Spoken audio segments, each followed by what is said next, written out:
For dropshipping on Amazon, one of the best softwares out there that I've come across is called Reprice Hub. This gem of a tool constantly checks the prices of the items that I'm selling against the third-party website's current price, and if the price goes up, then Reprice Hub adjusts my listing price accordingly, so I'm still making money if it sells. And if the item goes out of stock, then the software updates my listing so my Amazon inventory reflects that as well, and I'm never left scrambling trying to source it from another website or having to cancel an order, which, if you know anything about selling on Amazon, is a big no-no that you want to avoid. It's like essentially having a virtual assistant that ensures I'll never lose money on a sale, which, let's face it, is the ultimate goal of any business. So when you first sign up for Reprice Hub, it'll look like this, and you'll notice that there's a ton of different features for this software. You can add products, which I'll show you here in a second, and you can also list products that you plan on dropshipping. You can even manage your orders and reprice your items. You can set shipping templates. You can set repricing templates and then apply them instantly as soon as you add a product too. So for example, here's a listing where if you look on Webstaurant Store, these 10 by 14 gray plastic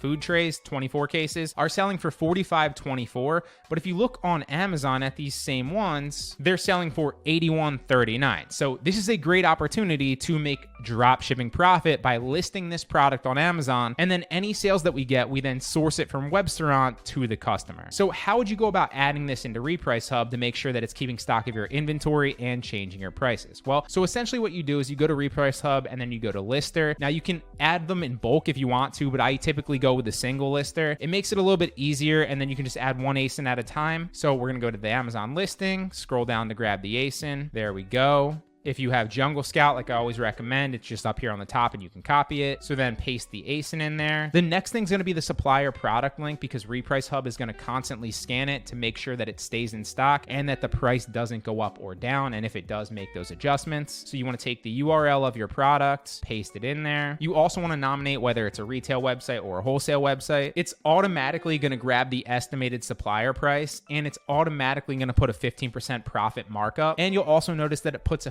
15% Amazon fee in there. Now, depending on the category on Amazon, it's going to be an 8% to anywhere from a 15% fee. So I like to personally just keep it at 15% to assume the worst. And then anything that we make on top of that is just added profit. It kind of gives you a little bit of wiggle room in there so that you're not losing money on sales. And if you want to create a template, so you don't have to do this every single time, you just click this little down arrow and click add new template. And you'll see here we can say, okay, 15% profit, free shipping. And then every single time we have something with free shipping on a supplier's website where we know we're not going to be charged shipping, and it's going to obviously vary supplier to supplier, then you can just apply this template and it makes it go a lot faster. So I would set up a few different templates. If you constantly source from a website that charges you, like, I don't know, $4.99 shipping, if your price is under $30, well, then make a $4.99 shipping, 15% profit template and apply that to all those listings when you list from that website. So we're going to set the profit up here. So it would be 15% profit, 15% Amazon fee. The supplier's shipping cost here is going to be 0, because this is assuming that we're sourcing from a supplier that has free shipping. Supplier's tax, supplier's discount are all going to stay the same. The bundle quantity is going to be 1 because we're not bundling anything together. I always recommend, especially for Amazon dropshipping, to increase your handling times. This is going to give you extra wiggle room, because one of the metrics that they measure you by is how fast you're able to get shipments out based on the handling time criteria that you set in the back end of Seller Central. So always make this 5. The last thing that you want to do is make it short, because a lot of people think that the shorter you put your handling time, the better, because one of the criteria that Amazon uses to see who gets the buy box and who wins the sales is delivery and availability to the customer. However, if you get a sale and then you're not able to actually ship it out in time, it's going to ding your metrics and ultimately hurt your seller account. Do not do that. I would rather not make a sale that's going to hurt my metrics, or make fewer sales that I know are going to help my metrics, rather than the opposite. So always make this 5 days. You can even go higher if you want, although 5 days is typically the sweet spot. Now, if you have a supplier where you know 100% that you're getting it out within a certain time period, then by all means shorten this. But this is just like a general rule of thumb to help most people. And vice versa, of course, too. One of the suppliers that we're going to touch on here in a second is Newegg, and some of those can come from overseas. So if you're dealing with a supplier like that, then make sure you're increasing the handling time even more, right? Maybe 10 days if it's a specific supplier like that, just to make sure that your metrics stay intact. Now, I'm always going to have the quantity at 10. I just like that. It's a good sweet spot. You could put it 5, especially when you're using Reprice Hub, and it's just going to restock the quantity automatically. automatically, it's totally fine. So always have all three of these checked as well. When the item's sold, restock the quantity, reprice the product on Amazon. And obviously, if the product goes out of stock, set the quantity to 0 so you don't sell an item where it's out of stock on your supplier's website and then you have to cancel an order or scramble to source it from another website. And then click save. And that way, every single time you don't need to apply all of these settings here, you can just choose and apply the template, and then bam, it's automatically applied. Now, the repricing strategy, you can add a strategy as well. So depending on whether or not your product has a buy box on the Amazon listing is going to be the criteria that you put in here to set up your repricer. So for example, this one does have a buy box. See how it has an add to cart and a buy now button? This one has a buy box. Let's find one that does not have a buy box as an example. So this is a perfect example of one that doesn't have a buy box. So if you're dealing with something like this where it says see all buying options, then you want to match the lowest price. If you're selling something that's new with a buy box, where in this case we're drop shipping something that does because this has the add to cart button and the buy now, then you're going to want to match the buy box price. All right. So going back to Reprice Hub, we're going to match the buy box price because it does have a buy box. Again, if it didn't have a buy box, then we'd match the lowest price by clicking here. These are really the only two that I use. I don't go FBM only or FBA only. Typically when you're on drop shipping listings, most of them, not all of them, but most of them are going to be other FBM sellers that are also drop shipping. It's rare that you're competing on a listing like in this case where we have FBA sellers, but it does happen occasionally, at least in my experience. So for this one, like I said, we're going to match the buy box. We are going to match it. You never want to price below. I also don't recommend pricing above because then you're waiting longer to make a little bit extra profit. Just match the buy box. Never price below though, because that's just ultimately going to trigger someone else's repricer and you guys are going to go race to the bottom pricing and then nobody wins. So never do that. Just match the buy box exactly. And this is going to be 0 because you're matching, so you're not increasing or lowering it any amounts. So what to do if there's no competition? If there's no competition, you could say do not reprice or use the max price that you set. I'm going to say do not reprice. So choose what to do if the competition goes below my minimum price. So if the price goes below our minimum price, that means that we're going to lose money as well, right? So we don't want to reprice below that. We want to wait for them to sell out of their inventory. And then at that point, we'll make our sales that are profitable. You don't want to make a sale where you're losing money. That's just dumb, especially when you're drop shipping and you can control that. Don't change my price when I'm in the buy box. You want that enabled. So for example, if you're matching the buy box price, but somebody else has a lower price, then you don't need to change to match their price as well if you own the buy box. So always enable that. Choose the minimum seller rating to compete against. I compete against everybody. I don't set a minimum seller rating. You can get complicated and do that. I don't do that for most listings because in most cases, you're only typically competing against 3 to 5, sometimes up to 10 people. But realistically, you should be factoring that into how much you're selling as well based on the estimated sales volume of the listing. Again, we're getting a little bit in depth here. I use Jungle Scout to gauge the sales velocity and then also the competition on that listing. And I use something called Online Seller Add-on, which you can see here, and Jungle Scout's right there. So I don't ever put this here. Now, the only thing else that you need to add is the minimum profit, right? So with minimum profit, what I like to do is a fixed profit amount. I'll make sure that I'm making at least $1. Now you could set this up to have 15% profit and then you'd switch it to percentage. But because I have VAs that are fulfilling my orders, anytime I make a sale that's profitable, I want that, right? Even if it's $1, that's totally fine. We're going to take that dollar and it's going to increase our seller metrics, which is ultimately going to help our seller account overall. That's the way that I approach it. But again, if you wanted to just make sure that all your sales are at least 10% or all your sales are at least 15%, which typically in my dropshipping business on Amazon, they're on average around 15%. Some of my sales are like 40% profit margin on certain products, and some of them are literally like 5% or 10%. On average in the business, it's about 15%. So if you wanted to, you could just go 15% profit margin and go that way. But I always go dollar profit just to make sure that I'm profitable. And I never put my minimum price below $1 profit. And then you'd save it and then create the listing. And that's how easy it is to use Reprice Hub. And it does everything for you. Then once it's done, you want to go over to the products page where you can manage your products. You can apply the repricing strategy to it if you want to, and you can go back in and edit it here. You could also unlink it from your Amazon inventory. If you wanted to delete it, you could do that as well. And this is where you're going to slowly add all your products and they're going to be repriced for you. And it's also going to monitor the stock. Now, Reprice Hub is a game changer for Amazon dropship. Make sure you're profitable on all your sales. Ensure that your inventory stays in stock so you never sell something that you can't dropship to the customer. And it's going to save you loads of time and money because then you won't have to spend hours manually checking them yourself or paying a virtual assistant to do it for you.